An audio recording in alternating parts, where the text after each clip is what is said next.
What's up, everybody? Welcome into the postgame show, Altitude Sports Radio 92.5. I'm Dan Tanner. This is your Denver Nuggets postgame show in the paint on all of our Altitude Sports Radio digital channels, YouTube.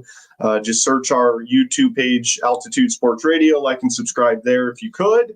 We're on twitch.tv/AltitudeSR. We're live streaming on Twitter as well to react to Nuggets and Kings live at Ball Arena this evening, where the Nuggets get a huge comeback victory over the Sacramento Kings. 116-110 is the final. So let's just start with the fourth quarter, and then we can kind of retrace our steps, if you will, how this game started. But the beginning of that fourth quarter, that might have been one of the best stints from the non-Jokic minutes that I have seen all season long. Russell Westbrook was outstanding in the second half of this game, specifically the fourth quarter throughout. He really got the team going early on in that fourth quarter, so that was great to see. It was a weird night in terms of the Nuggets. I don't know exactly what the final number was, but at one point in the second half of this game, the Nuggets were actually a positive with Jokic off the floor and were in the negative with Jokic on the floor, which is something we hardly ever see with the Denver Nuggets. So clearly the others, if you will, the non-Jokic players really came to play tonight in a game where you still don't have Aaron Gordon. We learned a couple days ago that Julian Strawther will be out for a month. So this is going to be a really interesting stretch here for the Nuggets, because we're going to see a lot more Zeke Naji, who, by the way, I thought was fantastic tonight. Again, we're going to see a lot more Jalen Pickett, who I've been advocating should get more minutes anyways, because I've really liked what he's been able to do, specifically with the second unit. I think he's a really good decision maker, and he can be the sort of floor general for that second unit. I've talked about that a lot before, but that was a very odd game in those terms, where they were almost struggling with Jokic on the floor and were thriving with him off the floor. Now, Nikola Jokic didn't have a bad game by any means, but he was the only starter in the minus tonight. He was -7. Everybody else was in the positive as far as the starters go. And Jamal Murray led the way at a +21, and Nikola Jokic was a -7. So I'm trying to think of the last time I can remember where Nikola Jokic was the only starter in the negative in the plus-minus column. So that was another odd thing about tonight's game. But, going back to the first half of tonight's game between the Nuggets and the Kings, I told you after that Lakers game, where they were really making it difficult for Nikola Jokic to get those inlet passes right around the elbow area, other teams were going to try that. And other teams are going to see that on film, see that it worked, and they were going to copycat what the Lakers did to the Denver Nuggets and how they defended specifically Nikola Jokic. Well, the Kings tried basically exactly that tonight, and you could tell it was bothering the Nuggets. But what I liked that the Nuggets did is they finally had some guys start cutting when that happened, because if teams are going to do that to the Denver Nuggets, there's going to be an open guy, okay? And tonight it was weird because against the Lakers, the Nuggets had issues just getting the ball to Nikola Jokic. That wasn't the issue tonight, but the second Joker got the ball, they were swarming him.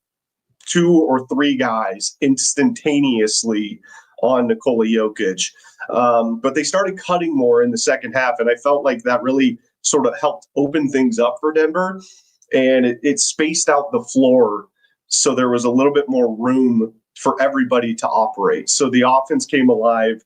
They adjusted in that second half, which was great to see. And I look at this as a positive with teams doing this. Hey, teams have figured out a way to guard Nikola Jokic and the Denver Nuggets offense.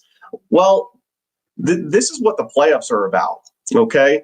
they're all about adjustments. So instead of facing this adjustment in the playoffs, the Nuggets are facing this right now, because you can bet your mortgage that this is going to be a strategy at some point that an opponent of the Nuggets in the playoffs is going to try to employ. So it's, to me, it's like, yeah, just work this out now, and we'll see what the Nuggets can do. But I thought they adjusted beautifully to that. That was great to see. Like I said, Russell Westbrook was fantastic in the second half of this game. If you're watching on Altitude TV, really cool moment. So Scott Hastings is interviewing a guy from South Korea. I can't remember his name, but a really funny interview.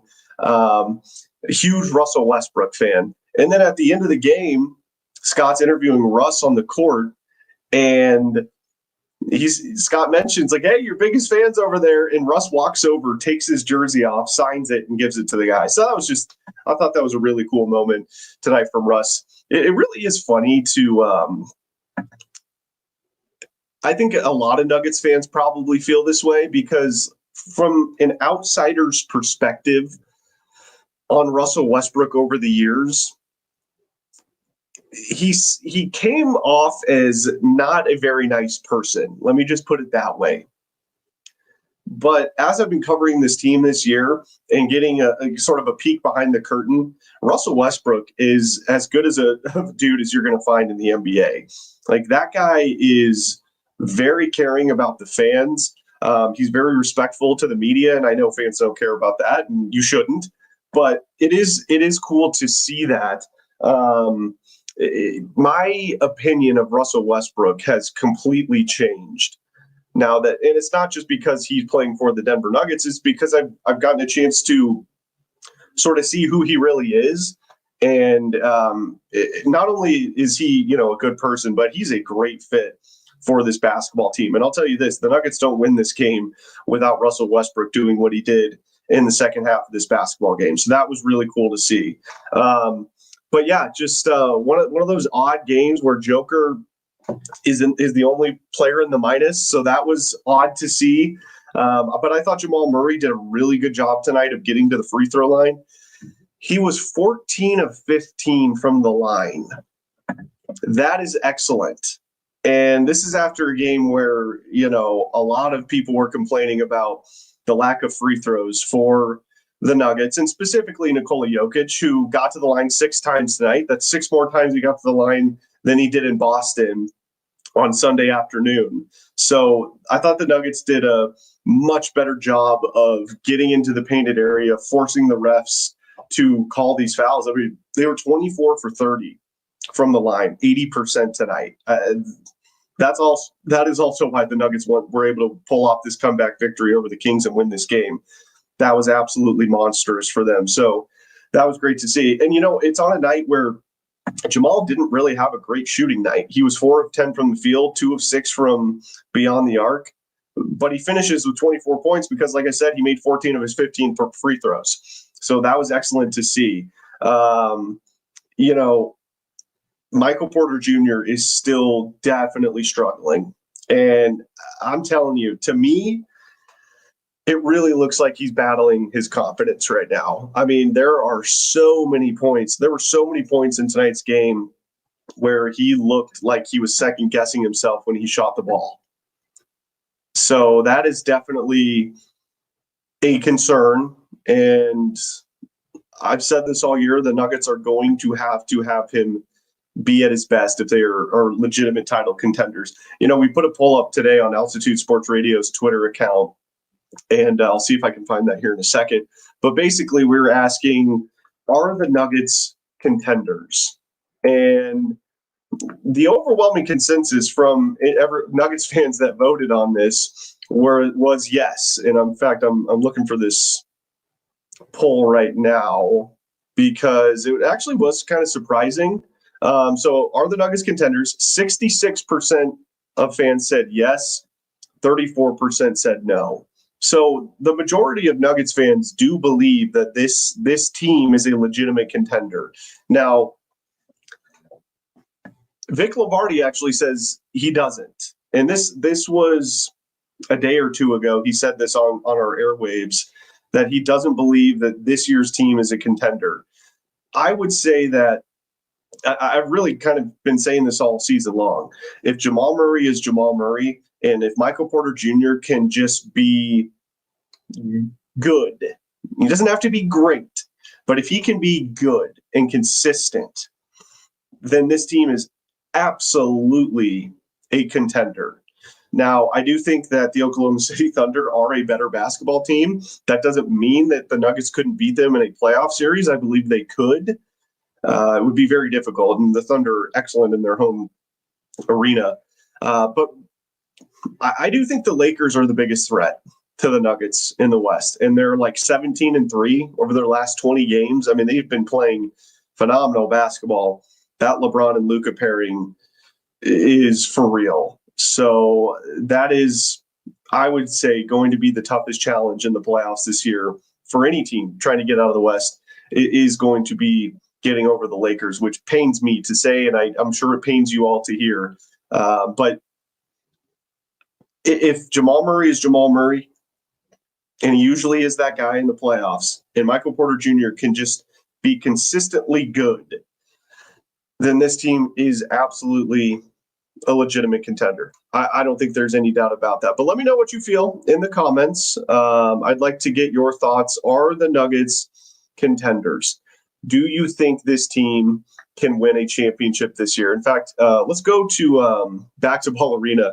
I was just talking to you about the interview with Scott Hastings and Russell Westbrook on the court after the game, and Altitude TV just posted that. So I want to play this for you guys, and hopefully they'll show him giving his jersey away here at the end. But let's go to Scott Hastings and Russell Westbrook. That he has and the impact of something like this, the way it can inspire people. A hug, and yes, you can say it's a feel-good win for the Denver Nuggets. I can believe it now. All right, there's our guy Kim. They did confirm. How cool is that to see? And again, just a really cool moment there from Russell Westbrook after the game. And I'll tell you what, like, the thing I love most about Russell Westbrook with the Denver Nuggets, he does not allow this team to take plays off. He holds everybody accountable on the court, which is great. And, you know, you could say the same thing about DeAndre Jordan, but he doesn't really play enough, I would say, to really be that guy. But Russ is out there every game when he's healthy, obviously. And he really holds these guys accountable. And, you know, for somebody like Jamal Murray, who has been, you know, I want to say this nicely, maybe not necessarily the most dedicated professional basketball player over the course of his career, I think it's a really good fit for Russell Westbrook to hold all of these guys accountable. And Nikola Jokic does that as well. But look, and I really don't mean to take a shot there at Jamal, but I've said this before. I mean, Jamal Murray came into the season very out of shape. So clearly he wasn't doing a ton of work on his body over the off season. So I think that's, you know, somewhat of a fair criticism, but Russell Westbrook has just been absolutely outstanding for this Nuggets team. And they, like I said, they don't win this game tonight without him. So kudos to Russell Westbrook. And like I said, you know, the Nuggets went 1 for 2 on their free agent signings over the summer. They hit on Russell Westbrook, and they swung and missed with Dario Saric, who I was surprised Dario didn't get into the game tonight, or DJ. How about that? So your only 3 bench players were Zeke, Najee, Peyton Watson, and Jalen Pickett. No Dario Saric and no DeAndre Jordan tonight, without Aaron Gordon either. So that was a very interesting decision. I was listening to Nate Kreckman and Andy Lindahl when I was driving home today, and they were talking about what the Nuggets lineup could potentially look like. Because before this game, Nikola Jokic was questionable to play. I believe Jamal was questionable to play. Like they just had a litany of guys pop up on their injury report. And they said that they wouldn't be surprised to see a lot of DeAndre Jordan tonight and maybe some Dario Saric, but obviously Nikola Jokic ends up playing this game. He plays 38 minutes, and basically Zeke / Peyton Watson were just kind of the de facto backup fives tonight. So that is interesting. I wonder if that's going to be, the case if Aaron Gordon isn't able to go like in a playoff game, which, I mean, I'm knocking on wood, but with how banged up he's been this year, do not be surprised if Aaron Gordon does not play in every playoff game. But we'll save that for, a month from now. But I wouldn't be surprised if Coach Malone goes back to this formula of just having Zeke Najee and Peyton Watson playing the de facto backup five when Nikola Jokic is not on the court. And it obviously seemed to work tonight. I thought Zeke had an excellent game. His three-pointer in the fourth quarter gave the Nuggets the lead, which was the first lead they had basically all game. So that was awesome to see. You could tell Zeke was pumped up about that. And his confidence right now is like I've never seen before in his career. And I think Zeke Najee is starting to make a case that he deserves not only more minutes, but he might deserve to get into the playoff rotation. I mean, this is a pretty wild turnaround from just earlier this year with Zeke Najee. He could hardly get off the bench. And when he did play, he was terrible. But credit to Zeke Najee for not getting down and not feeling sorry for himself. You hear all the stories about he's one of the hardest workers on the team. He's always one of the first guys to the gym, one of the last to leave. And it's paying off for him. I mean, that's fantastic to see. Zeke Najee was the butt of a lot of jokes around town for the last couple of years, specifically the first couple of months of this season, and honestly, rightfully so. But his turnaround has been fantastic. And I know a lot of Nuggets fans were not super happy about the Nuggets literally making no moves at the trade deadline. I mean, I don't know what everybody was expecting. They're not in a position to make big time moves right now, unless they trade one of their stars. But with the emergence of Zeke Najee, it almost feels like they made a trade at the deadline for a contributing player, a depth piece that can help this team moving forward, especially with how injured they've been this year. The whole roster has been running into injury issues all season long. So this was a really positive development over the last month or so. Zeke Najee has been getting more minutes and playing really good basketball when he's out there. And he is an excellent defender, okay? Super athletic. He's a really big dude. This has been great to see. And Peyton Watson, obviously first game back in about a month. He looked like he hadn't played basketball in a month. I mean, he was definitely rusty. He took 4 shots tonight, hit one of them, scored 2 points, played 17 minutes. But Peyton Watson will be fine. I have no issues or concerns with him. I just think he needs to play in a couple of games before he gets back in action. But all right, let's get to some of your comments here. Marie says hi. Appreciate it, Marie. What an amazing fourth. Yeah, that fourth quarter was special. I think the Nuggets opened the fourth on like a 10-2 or 12-2 run. That was absolutely fantastic. Marie also asks, they're sleepwalking through games. Why is that? Well, that's actually an interesting point. For whatever reason, when the Nuggets have a back-to-back, what are they, 11-1 on the second night of a back-to-back? It's just insane. But when they have 2 days off, I don't know what it is, but this team just takes forever to get going. You would think that for the Nuggets, especially with how injured they've been, that they would come out on fire after a couple of days off. For whatever reason, this team has just really struggled this year when their first game back after a couple of days off. I don't know what it is. And I will say, that is a little bit concerning when we're looking towards the playoffs, because there are no back-to-backs in the playoffs. In fact, most of the time you're getting a couple of days off in between games.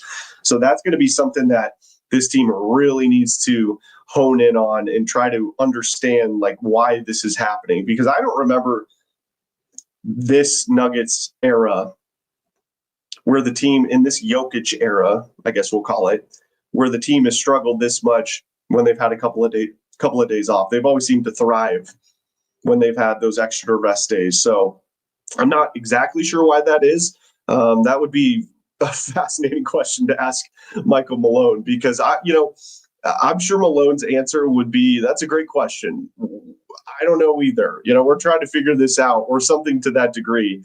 But it is pretty wild that how good this team has been this year on the second night of a back-to-back, and how bad they've been when they have a couple of days rest. It's just one of those weird situations. But good comment there from Marie. My guy Kevin says, hey, DT. Kev, appreciate you tuning in as always. Kelton, thank you. Wild ride of a game. Yeah, that was an interesting game. And also, I haven't even got to the refs yet.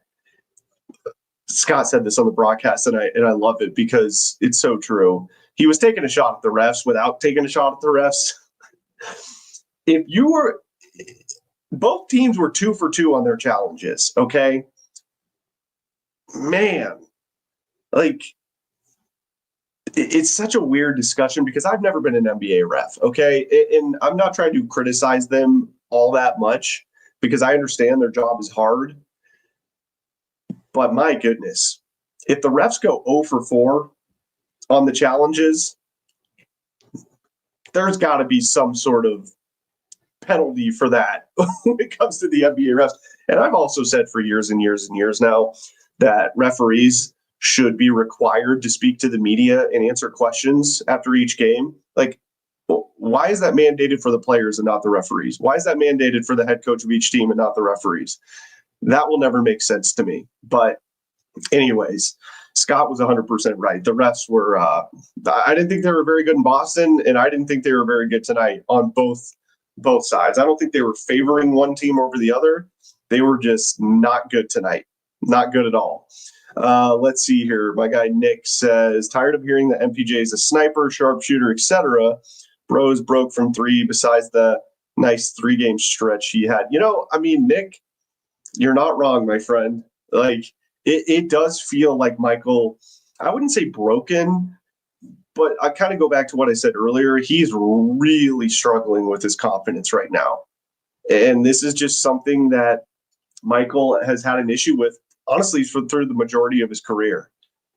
His confidence is not good. Now, I will say, I've talked about this before as well, but I really do like when, especially this year, Michael has been going to the rim a lot more this year. In fact, Katie said something really interesting on the broadcast tonight. 53% of Michael Porter Jr.'s points in the month of February were in the painted area. 53% of his points were in the painted area. So it's kind of like Jekyll and Hyde with him. But I agree, he is really struggling shooting the basketball. I think he's struggling with his confidence. But on the positive side, I do like the fact that I think he's self-aware about that, and he is trying to get to the rim more. And I really liked what he did tonight because he was doing it early on in the game. He got to the rim several different times in that first quarter. Now, he did end up taking 7 threes and made 1. So I would have liked to see him continue just to go to the rim. But I like how he starts. I like how he starts the games like that, just to see the ball go through the hoop and try to get his confidence back up. I do think that's important. But Nick, you're not wrong, man. He's struggling. There's no doubt about it. And if he doesn't get out of this funk, I don't think the Nuggets have a chance to win the championship this year. I just don't. Nick says he'll definitely be a piece moved this summer. That's a possibility. I mean, I don't think that would be off the table. Now, obviously, we would have to talk about, like, what would they be getting in return? And honestly, what is his value right now? Okay, because Michael Porter Jr.'s price tag is not cheap. All right, he's paid a hefty price tag. So is it possible that MPJ gets moved this offseason? Absolutely. Now, it will depend on what happens in the playoffs this year, because if the Nuggets make it to the finals, even if they don't win it, I would say that makes it much less likely that he would be moved. But if the Nuggets struggle in the playoffs this year and he does not have a good playoffs, definitely not off the table. Definitely not off the table, but we will see. Let's see here. My guy Alex says it is concerning we had trouble Kings without Sabonis. Yeah, well, what was concerning was the Nuggets gave up 42 points in the first quarter. Now, they responded really well. They gave up 42 points in the first quarter. They gave up 45 points in the second half. So the defense clearly rebounded pretty well in this game. After that 42-point first quarter, they gave 23 in the second. So the defense was much, much better in that second quarter. Third quarter, they gave up 28, and in the fourth, they really locked down the Sacramento Kings, just 17 points in that fourth quarter. I will say this, and this is Nuggets fans, you are not really going to like this a lot, but I thought Nikola Jokic was horrendous on the defensive end of the floor tonight.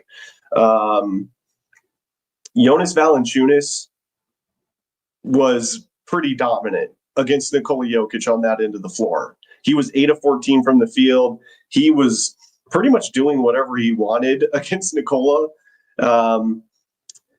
This was probably one of the worst defensive games I've seen all year from Nikola Jokic. And, I would love to hear if he's going to speak tonight. It probably won't be for another hour, but I would love to hear if he talks about that at all. But I do think Nikola was very bad on the defensive end tonight. They're both really big dudes. And look, Jonas Valanciunas is a very good NBA player. Okay. He's a massive guy, super strong. He's got some quickness around the rim. We saw that spin move early on in the game that he put on Nikola Jokic for the and one. Like, he's got some talent, but I just thought Nikola looked pretty slow on the defensive end of the floor tonight. So we'll see if, that's a trend moving forward, if that was more just an anomaly in today's game. Let's see here. Kevin says Russ was a shooting machine. Yeah, Russell Westbrook, if you've been listening to the show all season long, at the beginning of the year, I had a rule for Russell Westbrook. He cannot shoot more than 2 3-point attempts a game, and they better be wide open. Well, I have rescinded that rule, okay? Because Russ has shot the 3-ball much, much better than he did earlier on this season, and just much better than I thought he would. I mean, he was 4 of 7 from 3 tonight. I have more confidence in Russell Westbrook taking a 3 right now than I do Michael Porter Jr. Think about that. I have more confidence right now in Russell Westbrook taking a 3-pointer than I do Michael Porter Jr. That's how bad Michael's struggling shooting the ball, but that's how well Russ is shooting the ball right now. So, hey, keep shooting it. And you know what? He's getting wide open threes because teams are daring him to shoot it. And if they're daring him to shoot it, he's going to shoot it. Basically, every one of his 3-point attempts tonight was wide open. So, credit to Russ. He's knocking them down, and that's fantastic to see. Let's see here. Pants Party, that's my favorite name. I know it was a great win, but I can't be the only one legit worried about this team in a playoff series. Well, I'll tell you this. I'm concerned about the defense in the playoffs. There's no doubt about that. The offense will be fine. Okay, when you have Nikola Jokic on your basketball team, the offense will be fine. I'm not worried about that. They might struggle a game or two, like we saw against the Lakers, like we saw in the first half of tonight's game. But I trust the offense and I trust the mind of Nikola Jokic to figure that out. But the defense, it's not good enough, and I guarantee you, Michael Malone is telling his team that in the locker room. Like, guys, we can't. If you're going to continue to play this kind of defense, we're going to get waxed in the playoffs. So I get the concern there. Again, though, the Nuggets really did a good job of tightening up the defense after that 42-point first quarter by the Kings. They did a really, really good job with that. Let's see here. Alex Smith, only Russ play like. Oh, I asked the question earlier. Are the Nuggets contenders? And I think, Alex, correct me if I'm wrong, you're saying only if Russ plays like he did tonight. Look, that's another thing in the playoffs. If Russ plays like this in the playoffs, that's another reason why I do think the Nuggets could have a legitimate chance to really do something in the playoffs. Let's see here. My guy Corin says, I think the refs should be financially punished for poor performance for sure. The players and coaches do, but the refs don't. That's not fair at all. Yeah, no, like I agree. I don't think they should be financially punished. I guess technically I think they should, because I think if they have a stretch of really poor performances, they should either be relegated to the G League or they should be fired. That's kind of where my mind goes. So I guess technically that's being financially punished, but at bare minimum, referees should be required to take questions from the media after every game, just like the players have to and just like the coaches have to. And if they show consistently poor performance, these refs get graded after games, by the way. And if they've consistently a stretch of bad games, bad performances, they should at least be relegated to the G League. That's kind of my thought on that. Let's see here. The Loop Dig, my guy from New York who sent us the Russell Wilson jersey. Appreciate that, man. Players and coaches make millions of dollars. Refs probably just make 100 to 200K a year. Not poor for sure, but that's much closer to regular people money. How can you punish someone like that financially? Yeah, again, this might sound cold, but I don't care. Do your job well, and you can stay. If you're bad at your job, you should be fired. That's where I stand on that. And if you're bad at your job, don't be an NBA ref. Do something else. Okay, a couple more comments here. My guy Eli says Nuggets defense is non-existent. I feel like thoughts. Yeah, well, again, look, this hasn't just been a problem like this year. This has really been a problem over the last couple of years. And I always go back to this. The year they won the title a couple of seasons ago, they were right around the middle of the pack as far as defensive efficiency goes. So they don't need to be stellar on the defensive end. They just need to be good. They need to be competent. They need to be consistent. But where the Nuggets really excelled in their championship year was clutch time defense. They were the number one ranked NBA team in clutch time defense, basically meaning how good is your defense with 5 minutes or less to go in the game in a close game. And the Nuggets were excellent at that. Now, their defensive numbers were much better in that playoff run, but it's going to be difficult. And especially if Aaron Gordon is at 80% or wherever he is, or if he's not able to play in the playoffs, that's your defensive Swiss Army knife. So yes, the like I said, the defense will be what inevitably dooms this team if that happens in the playoffs. I think it will be because of the defensive end. So anyways, hey, that was a really good win for the Nuggets tonight. They needed this one. They had the bad taste in their mouth after the loss at Boston on Sunday, and then they had a couple of days off. They really struggled to start this game, but they really picked things up in the second half and specifically in the fourth quarter. So they've got to feel really good about this, and every win counts right now because, like I said, the Lakers are in the 2 seed right now. Now, technically, they're both the Nuggets and the Lakers are both 10.5 games back of the Thunder. Nobody's going to catch the Thunder, but the Lakers do have the tiebreaker. So, and they have a couple of games in hand as well. And the Grizzlies are a game and a half back of the Nuggets. So this is a brutal stretch, by the way. The last, whatever it is, 20 games of the season, the Nuggets have the 5th hardest schedule in the NBA. So this is going to be a grinding, grueling last stretch, last month of the season here for the Nuggets. But so that was they've got to win their home games at minimum, have to win their home games, and they're in the middle of a pretty tough stretch right now. In fact, they play the Suns at home on Friday, but then they go to Oklahoma City for a back-to-back on Sunday, March 9th and Monday, March 10th. Those are going to be 2 really difficult games. And then you come home and play the Timberwolves, who match up really well against the Nuggets. I know they're struggling this year, but they always play well against Denver. And then you've got the Lakers at home. So tough stretch. Then you got a kind of an easier game to the Washington Wizards, who the Nuggets did lose to, by the way, earlier this year. So that's not a gimme.